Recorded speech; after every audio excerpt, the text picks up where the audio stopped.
అకారణంగా సదా స్వార్థం కోసం హింసను చేయడం అధర్మం పార్థ.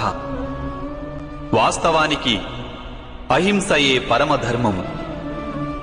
అహింసతో పాటు సత్యం, క్రోధం వహించకుండడం, త్యాగం, మనశ్శాంతి, నిందించకుండడం, దయాభావం, సుఖానికి ఆకర్షితుడు కాకుండడం, అకారణంగా ఏ కార్యము చెయ్యకుండడం, తేజం, క్షమ, ధైర్యం, శరీర శుభ్రత, ధర్మానికి ద్రోహం చెయ్యకుండడం, అహంకారం లేకుండా ఉండడం, ఈ గుణాలన్నింటినీ సత్వగుణ సంపద లేక దైవీక సంపదలని అంటారు.